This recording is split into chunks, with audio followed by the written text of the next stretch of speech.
Okay, so how did we do that? Having never done anything like this before, I'm not sure, and maybe I'll just begin, and it might be a little bit pedantic, but I'll just start from scratch, and, I guess to the extent that it seems a little rote, maybe you'll forgive me.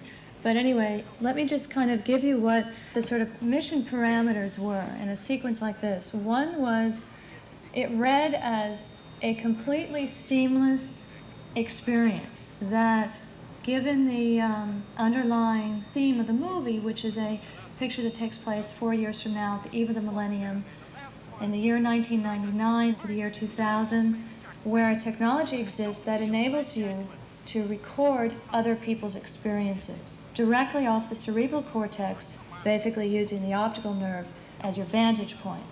Okay, so this sequence read as a pure and seamless, uncut experience. And I really mean pure and uncut. Okay, you read it as a filmmaker. I also developed the script, but when you're developing and you're writing and you're using, the keyboard, anything is possible. Then you've got to switch hats, and now you've got to start thinking as a director, how are you going to accomplish this? And how are you going to accomplish this on film? 35 millimeter. In videotape, this is maybe a 6-minute sequence. On videotape, you're not hampered by by magazines and the fact that film will run out, and the amount of light that you need, the light levels. You're shooting all at night. I'm seeing 360 degrees, so none of those kinds of concerns. Well, let's just say the concerns are exacerbated once you have to shoot this in 35 millimeter. All right, so now how do you do it? No existing camera was going to give me, and I tested every camera out there, even the smallest, lightest one that was available to me, like an IMO, would give me, that would replicate that kind of incredible mobility that the human eye has. When you just look around the room and you take for granted the kind of very fragile, flexible mobility that the human eye has. So we started out by realizing no camera would accomplish this that existed out there. So we had to build a camera. This was about a year before we started to shoot. And we built a camera that literally could fit in the palm of your hand. It weighed 8 pounds. It was 35 millimeter with interchangeable lenses, prime lenses. And we outfitted it with a kind of modified Steadicam rig, which enabled you to give you the kind of fluidity of Steadicam. But I didn't want like a Steadicam attitude, meaning I didn't want it to feel really kind of graceful and floaty, because that's not the way. If you were running up those stairs and you were running away from somebody who was shooting you, you would not sort of float up those stairs. You'd be pounding up those stairs. So I needed, if we simply did it handheld, you'd be throwing up in the audience watching it. I mean, literally, you'd need air sick bags. I mean, this was just one challenge in making this.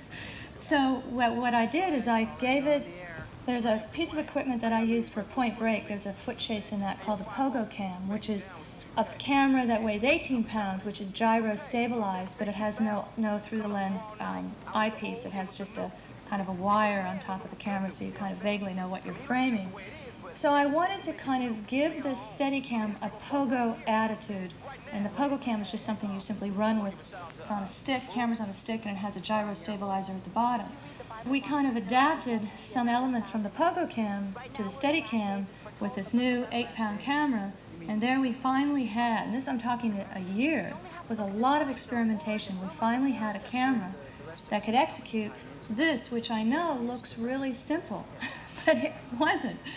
The other thing, just to kind of get us to the beginning, was I did storyboard the entire movie, and especially these POV, meaning points of view sequences.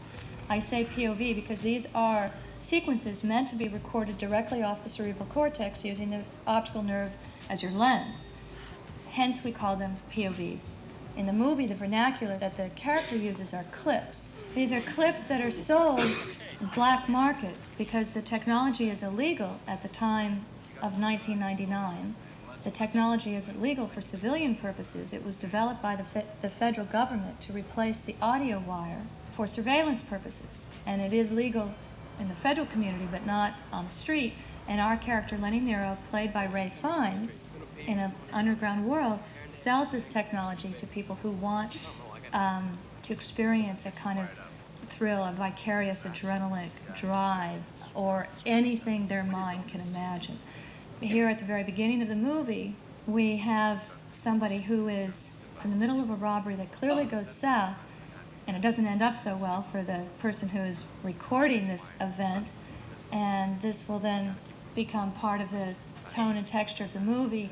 From this point on, you realize that anything is possible in terms of these recorded events. Another challenge in the film is that we chose to open with this clip fast and furiously to give the audience a kind of quick learning curve. So you understand when you're in a POV sequence, you understand a very simple, quick visual language when you're in POV sequence and when you're in objective storytelling. I suppose I could illustrate that if we were to go on and show you the next scene, which is shot objectively. But not objectively as opposed to subjectively, which is what this is. This is pure subjective camera. And we did that by creating both the illusion of a continuous and unbroken sequence, as you saw, and the shredding, which you see at the very beginning. There's a kind of computer-generated shredding of the image, and also through sound. So you instantly know you're in the POV, and you're going to experience somebody else's experience until it ends, and then the story continues. That's what I mean by the shredding. It's a style that actually took a little bit of time to develop, like about a year. One possibility was the idea of static, and having static be the way to interface in and interface out.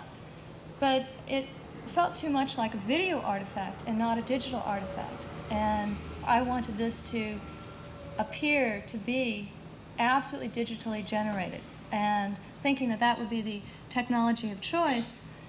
If this technology was available, that would be the technology of choice. So I wanted it to be a digital artifact and not a video artifact. So I wanted to feel like it's pixelized, or a kind of pixelation of the image.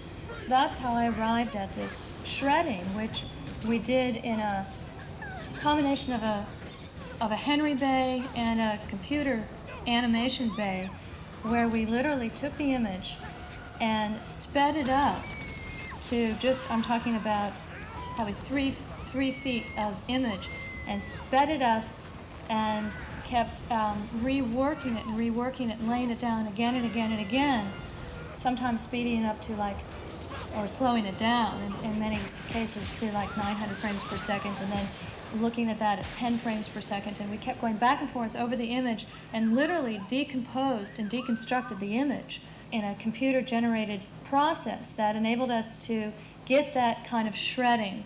It's a process that doesn't have a lot of control. You basically are doing the artifact on the fly.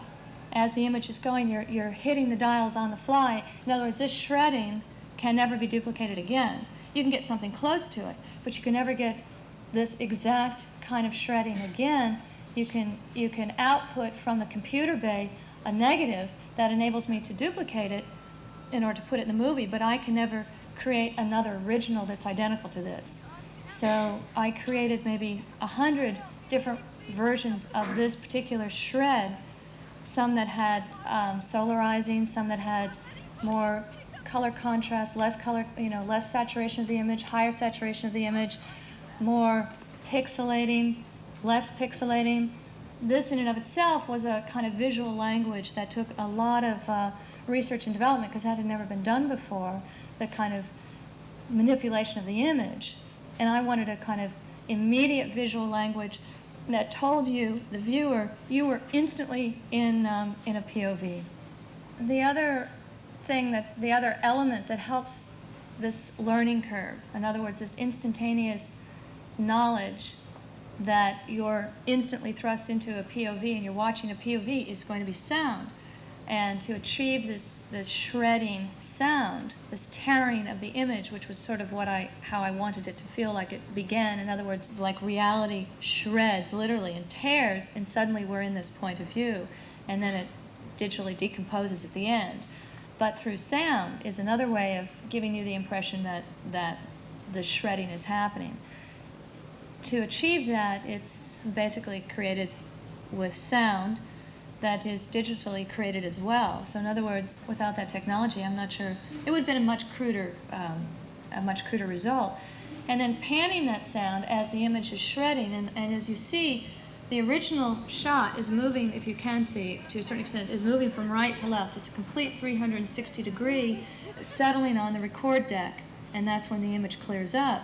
And the sound is panned from right to left, through the surrounds, through the matrix of the surrounds, through your center speakers, and back to the right, where we settle on the recorder. So I think sound is very important to achieve that shredding and decomposition of the image as well. Let me just back up for 1 second. In this shredding, my biggest fear was that I was going to have to end up with an entire sequence that was going to be an optical. And to have built a camera, 35 millimeters, spent a year designing this, the last thing I wanted was to lose generations just because I needed that shredding at the beginning. So that was another mission parameter or objective that I had, was to achieve that shredding and not have to lose a generation. So in fact, what happens is once I do make that shred, it clears up in a hard cut that's made indistinguishable because the camera is moving so quickly. So that's another thing that made this all very complicated, yet the end result is designed to look fairly simple. Now we're actually in the car and we're gonna go to this robbery. I wasn't able to find a contiguous location that gave me a street, a back of a restaurant, 6 flights of stairs, a rooftop, a roof that I could jump from one roof to another, and then on which I could drop. So we'll walk through all of the locations, but in the car, which is a street about 5 miles from the restaurant, is my camera operator, and the camera is not mounted. It's held in his hand, in his right hand, and I wish I had a photograph of this car. It's a car that we had to cut the roof off and open up and take out the top of the trunk.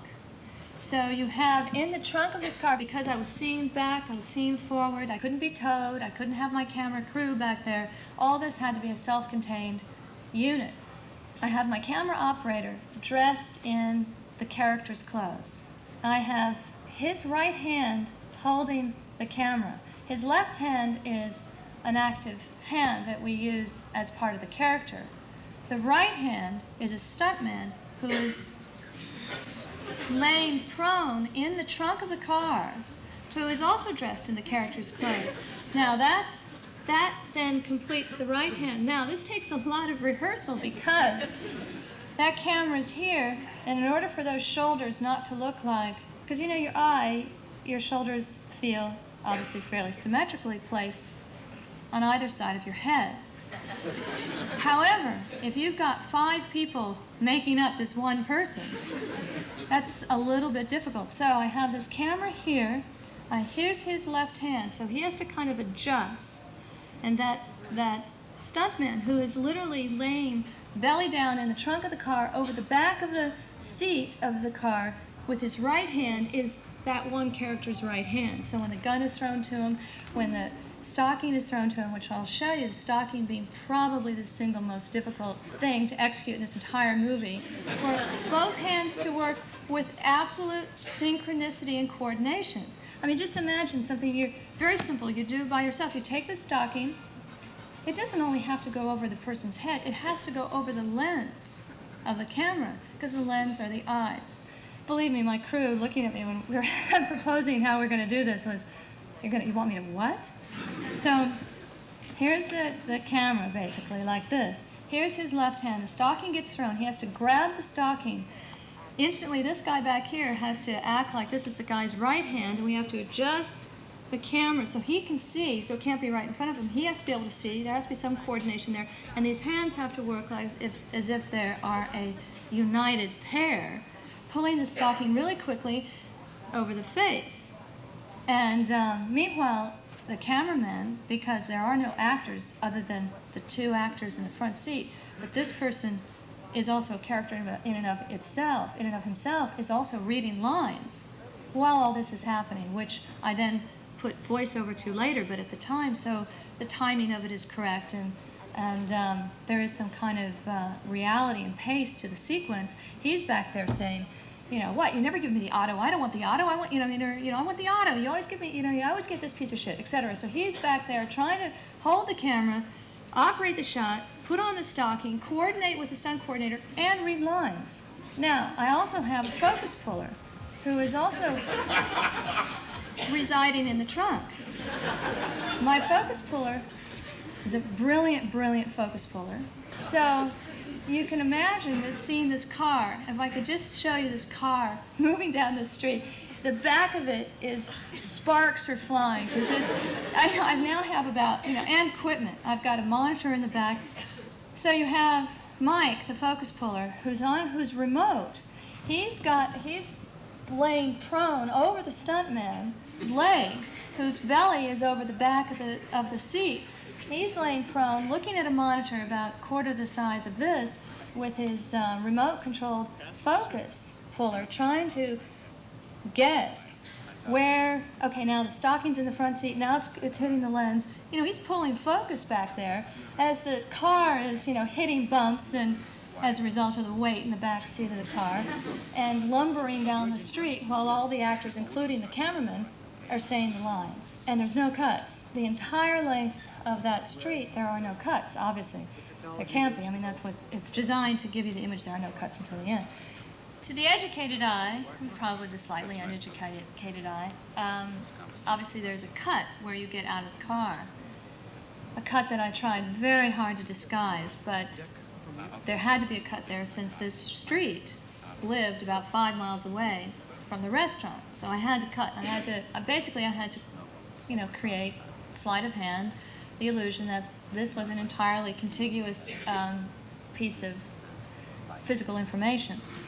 So as we get out of the car, what happens is the camera whips right and then gets out. Then we get to our other location, and the camera again whips left to right. In that duplicated whip pan is a cut that then allows me to carry on in my second location, which actually will take me all the way to the stairs. And I'll show you how I try to disguise it. I try to disguise it with sound, and this was less effective than some of my other cuts, but it was really a function of not being able to find two locations, or that location that was contiguous, and schedule, which didn't really permit me to make a move. I had to get this shot on this night, and I couldn't do it at the time when I did the restaurant, etc. Now we're going to go into the restaurant. This restaurant is a place, and this is all continuous. The entire sequence, and I'll show you, is continuous from the point when we leave the car to the point when we start up the stairs. And we are literally going across the parking lot into the front door.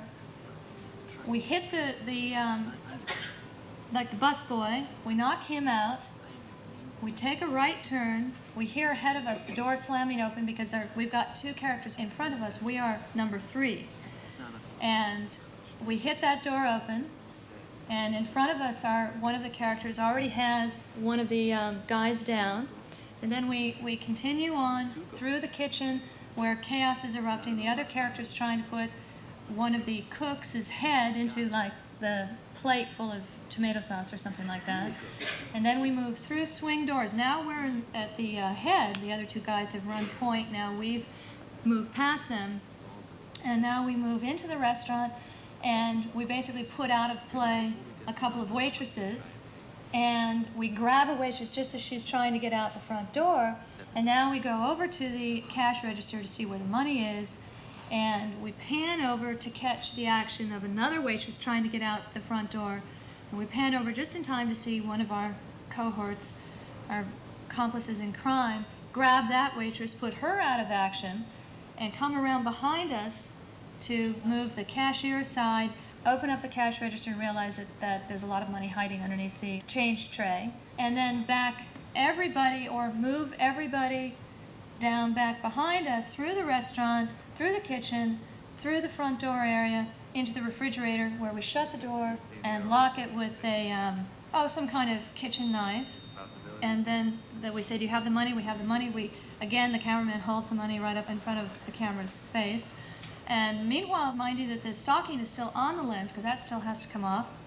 and then move with our characters. Now we're going to make a run for it, and we move toward the front door, and we all start to hear sirens, and the first character who's starting to make a run for it realizes that the cops are there, but he decides to go and take his chances with the cops.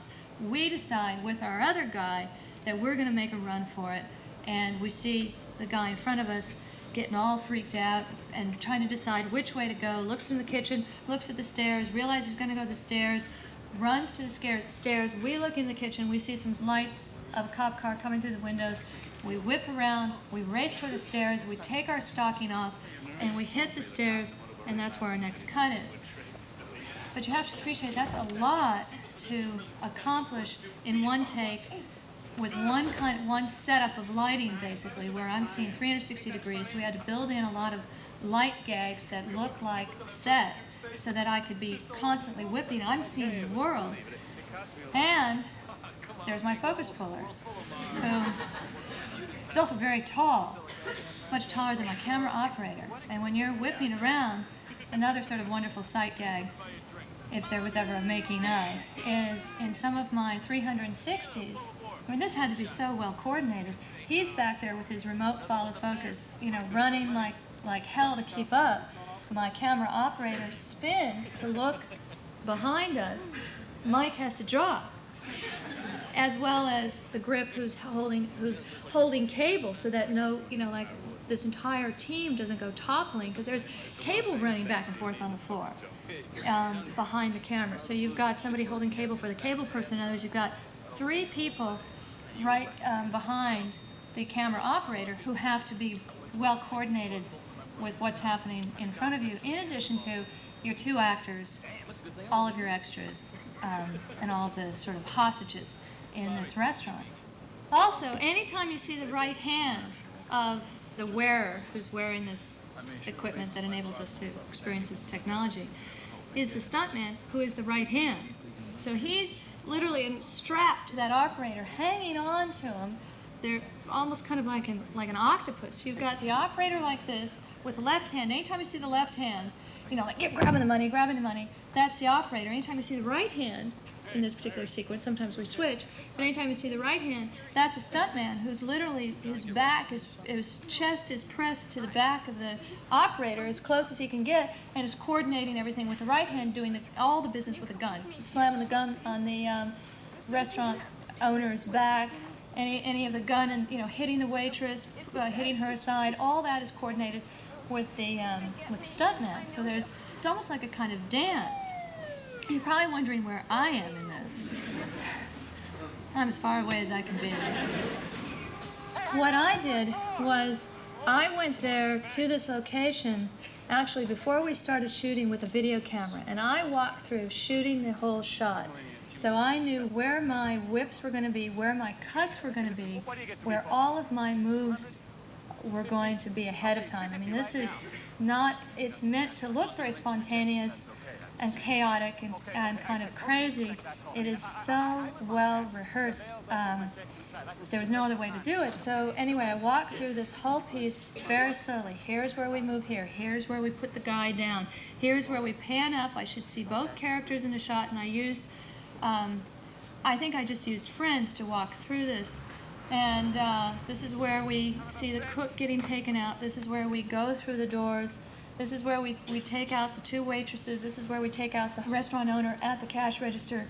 And so we had this basically a video storyboard, which is a replication of my drawn storyboards.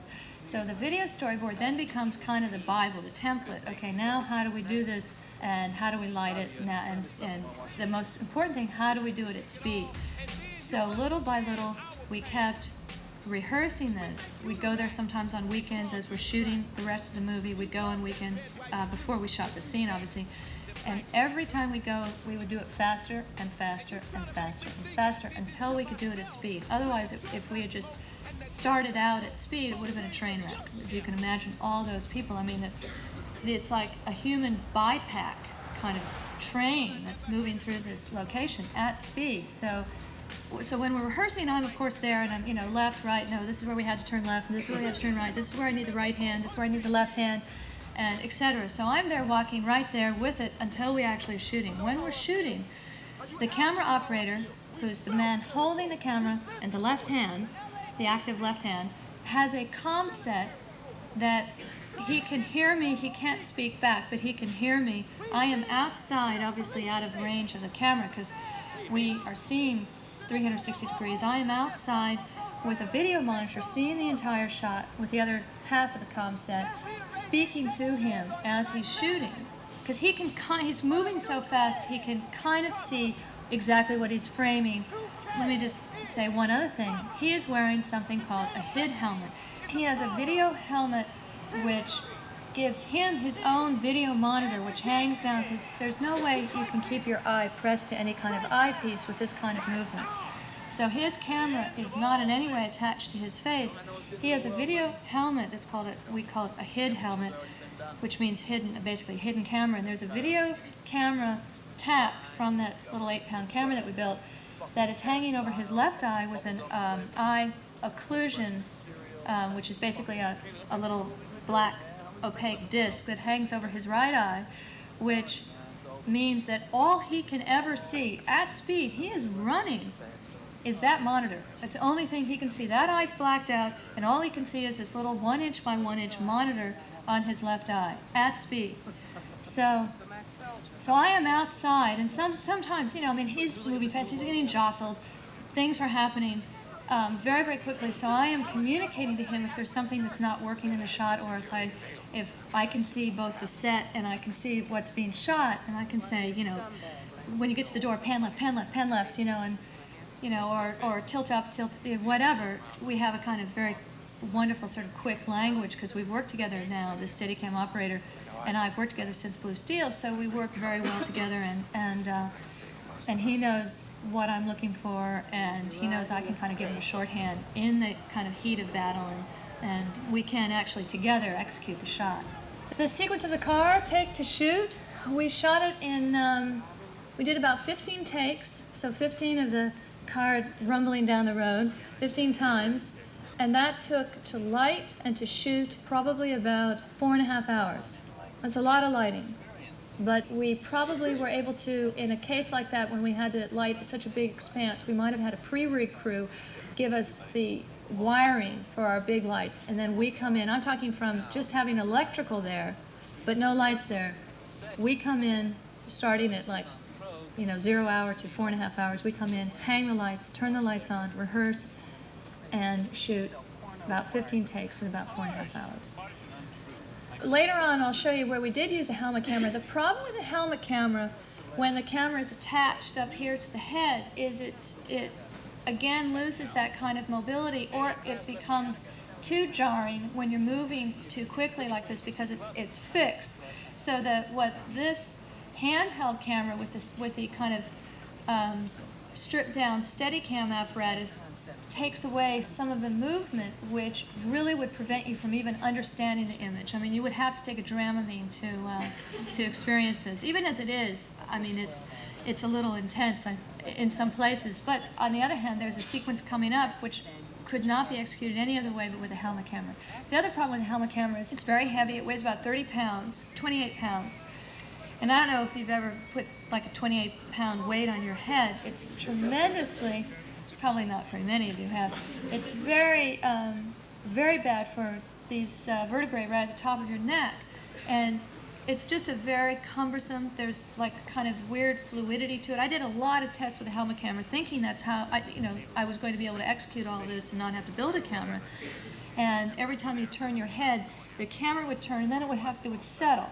So it'd be this weird, which is not like the human eye at all.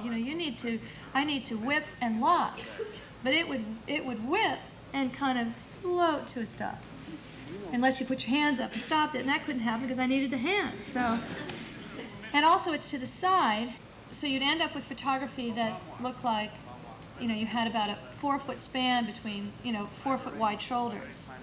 It was weird, and I couldn't interchange the lenses, so it didn't allow me the kind of pristine image I was looking for. We shot, actually that restaurant, what you just saw, we shot the last night of photography, and that was our wrap night.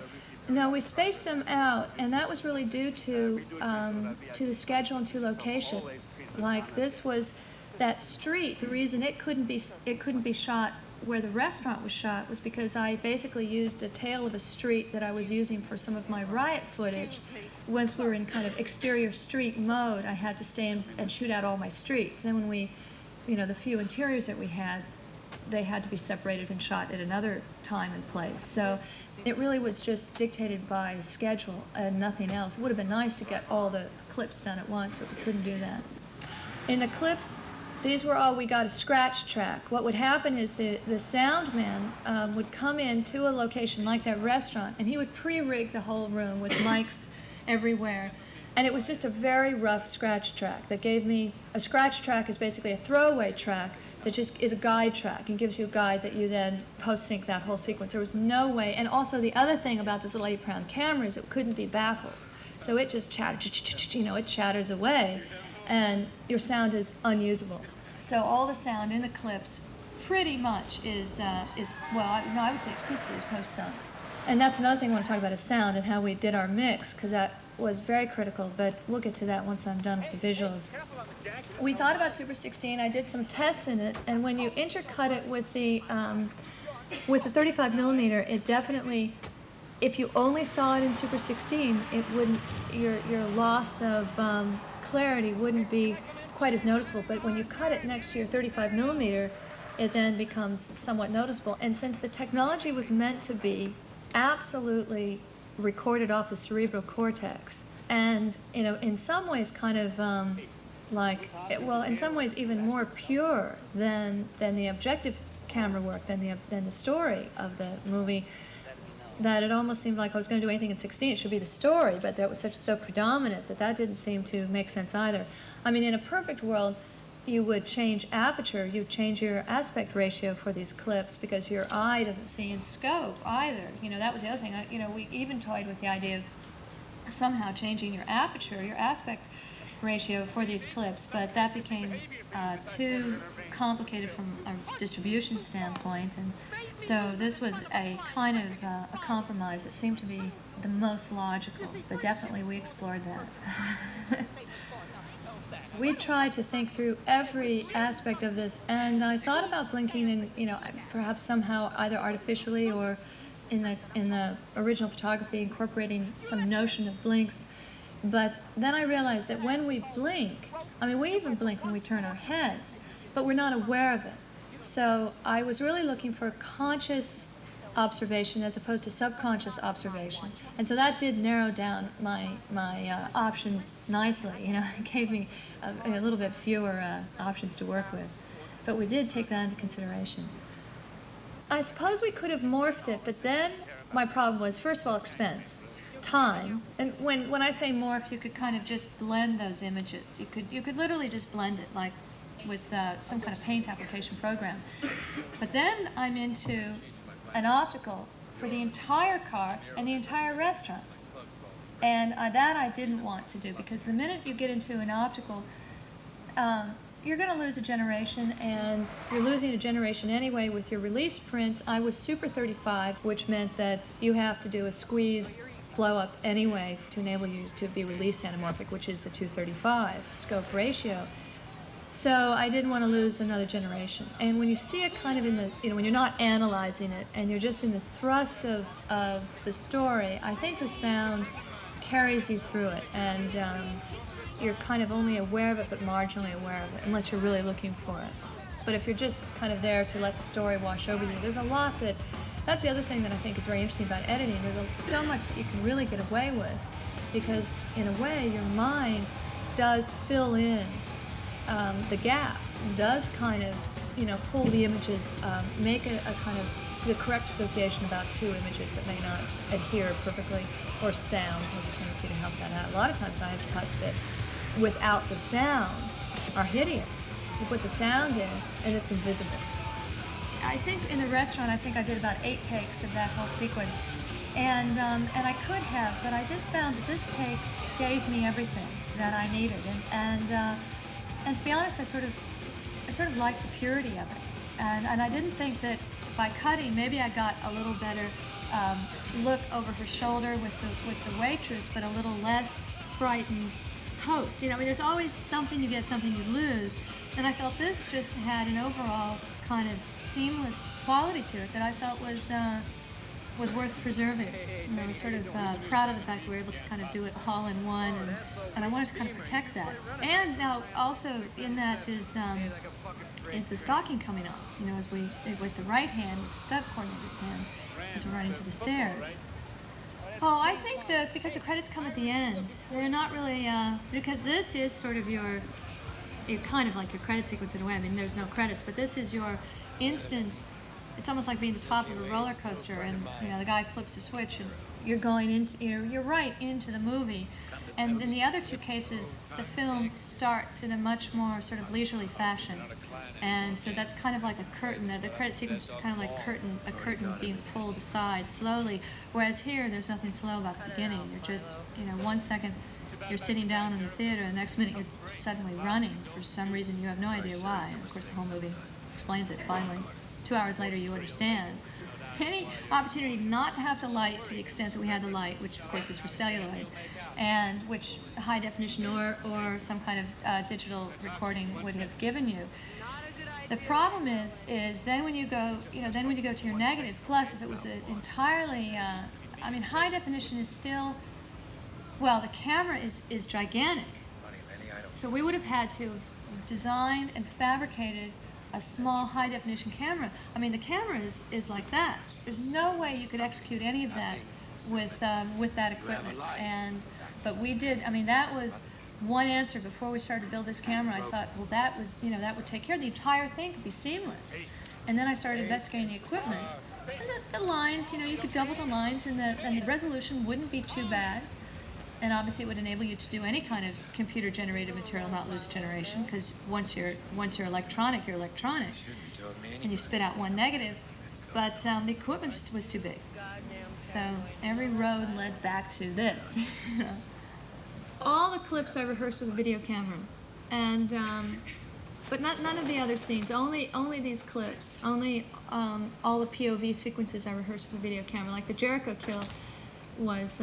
Heavily rehearsed. That was also very complicated, but yes, I do that a lot. And then I, it enables us to just break it down and look at it, literally frame by frame, and go back out on another Saturday and do it again. And it's probably one of the least expensive, most efficient ways of rehearsing a complicated sequence. I also use a video, like a little lipstick camera on a model.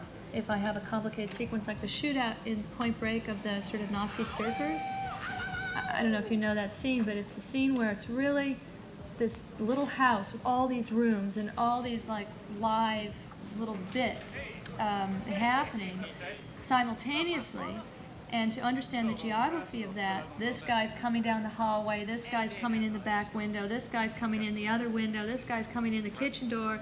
To understand the geography and to make all that coverage very, very clear, I used a lipstick camera inside just basically a foam core model with, little toy soldiers, and got all my shots and understood exactly how to shoot that sequence. So I use video kind of storyboards as well as drawing storyboards, but I start with the drawings and then I go to live action model, or in this case, live action. Also, you have to appreciate one other thing, just kind of, pat myself on the back a little bit, is you have to appreciate all the, the coordination. Not only is my focus puller and my stuntman and the two guys holding cable dropping to the ground, but the police vehicles are having to drive up at the moment when he's running to the front door, which is all happening with several units standing next to me at the monitor, knowing when things are happening and communicating. I'm talking to the operator. I've got somebody talking to the police cars. I've got somebody else talking to the other members of the crew. Now you have to drop, comm sets on everybody. That's another element. That I just wanted to share. Anyway, and that's a real helicopter too. One audience or interviewer or somebody said, well, how did you get that light up in the sky? And you put a light up with a sound effect, right? I said, no, that is a real helicopter. Okay, so now the stairs. So again, 5 miles away, or however far away, we found the stairs and the roof. So the stairs and the roof are connected. However, because we had to change equipment and use a helmet camera for reasons I'll get to when we get out and onto the roof, I couldn't do that together, so I had to create a cut. Let me show you the two cuts, and then I'll show you how we lit it and how we executed this. So now we're in a new location, and we basically use the wipe across the wall as the cut point. So it's a right to left whip, a right to left whip. With what we did is we created a set wall in the restaurant location that we then took that set wall to the stair location. So you had absolute duplication of both color and texture and tonal quality. Maybe the temperature of the light might be slightly different because it's hung in a slightly different position, but that would be the only difference whatsoever. It's hit the wall, whip right to left, cut, go to the new location, on action, run toward that wall, hit whip right to left, and then proceed up the stairs, so you just cut in that, you cut basically in your whip. It's kind of a nice little trick. Anyway, so now we're running up the stairs, and again, you know, I'm on a monitor, hidden. We've basically lit it with overhead fluorescent light, but that's, you know, color corrected for the film stock that we were using, which was probably a 5296 or 98, you know, one of the faster stocks. And now we're having to coordinate with my two cops that are running through the bottom of the stairs, and when we pan down and see them, they've got to be there in time.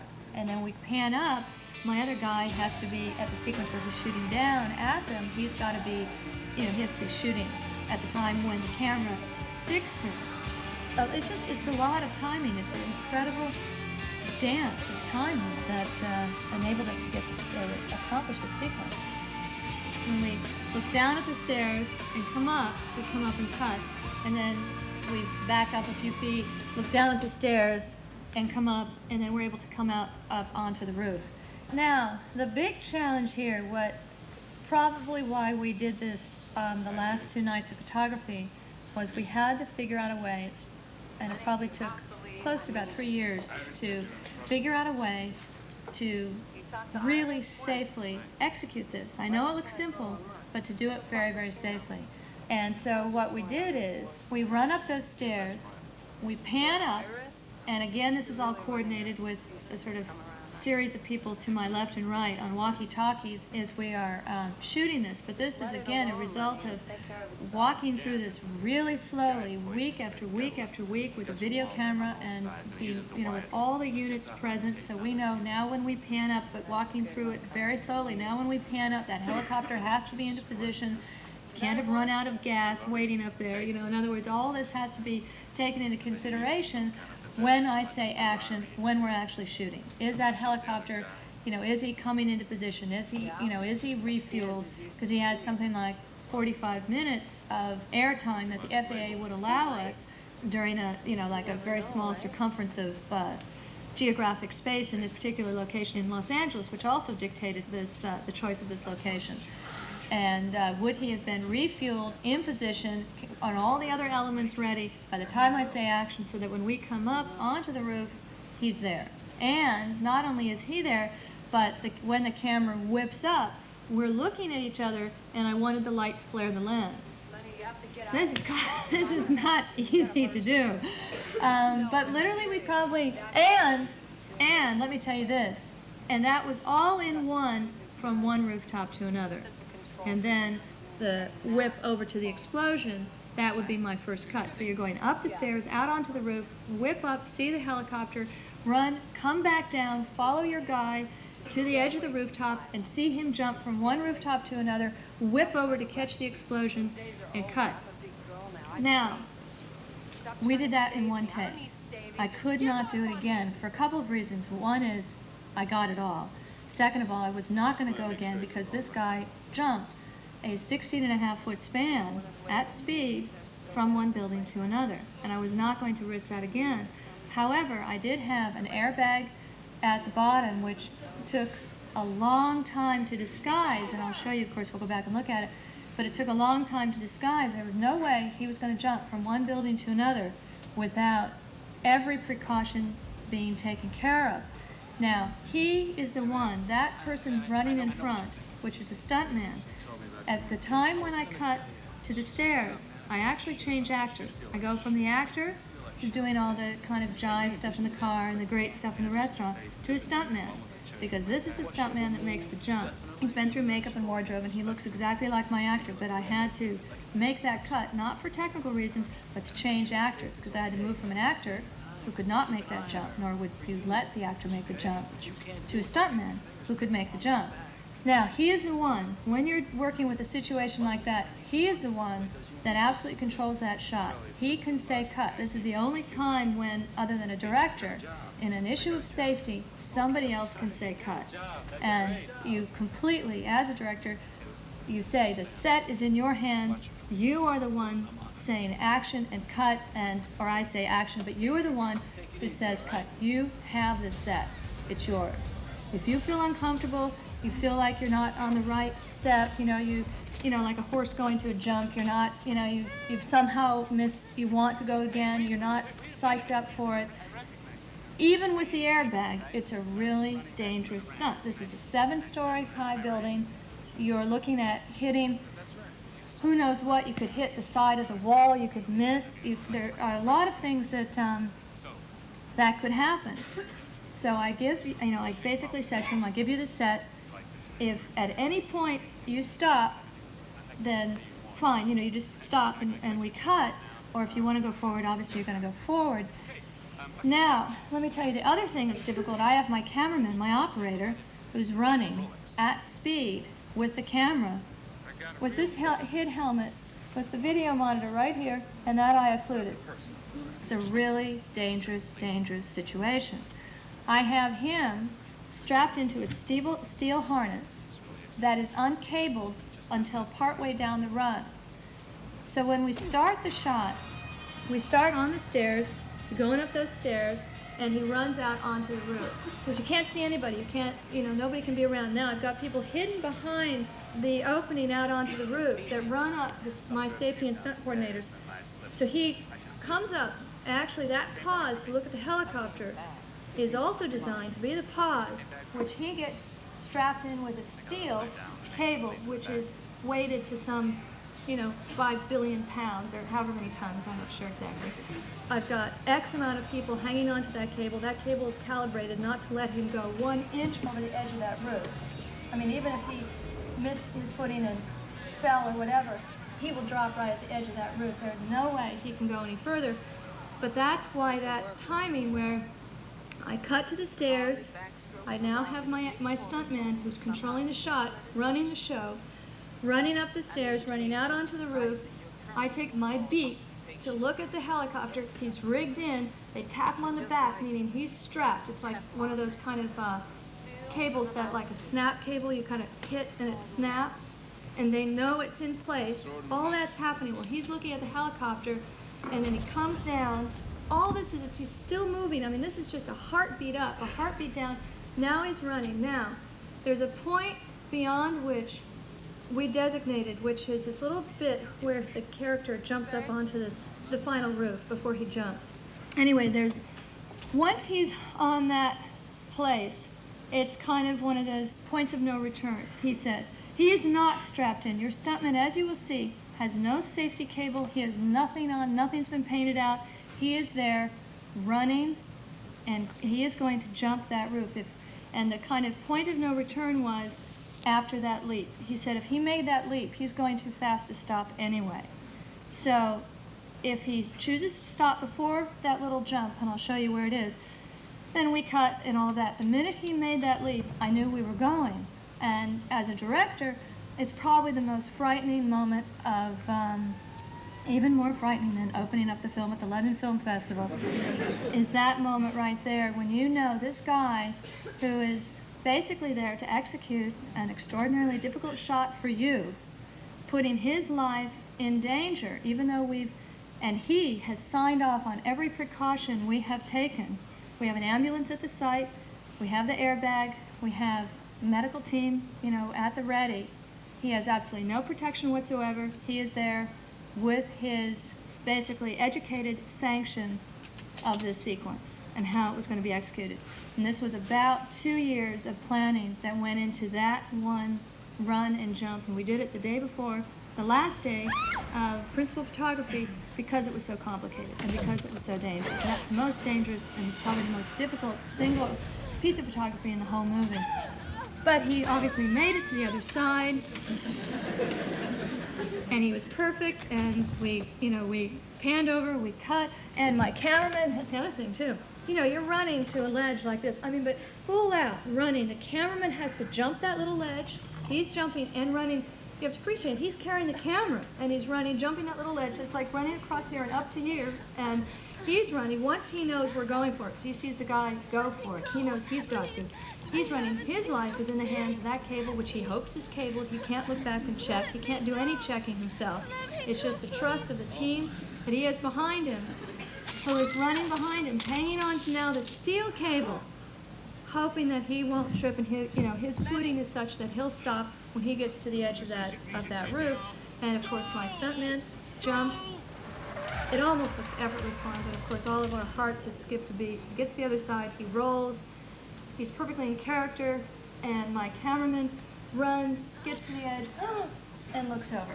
Now, he's also leaning over the edge. I mean, he is out over the edge, hung there by that steel cable, which is now held taut. So that's what's holding him. But he has no idea that cable's there. That cable, when I said action, he started completely without any apparatus other than his harness. That's a lot of trust. All right, so my stuntman makes the leap, we make the look over, and what you see down there is, in fact, an airbag that is painted and airbrushed and dressed to look like cement, with garbage and, twigs and dirt and all kinds of stuff. But in fact, that is an airbag that's like 8 feet deep that spans the gap of that alley.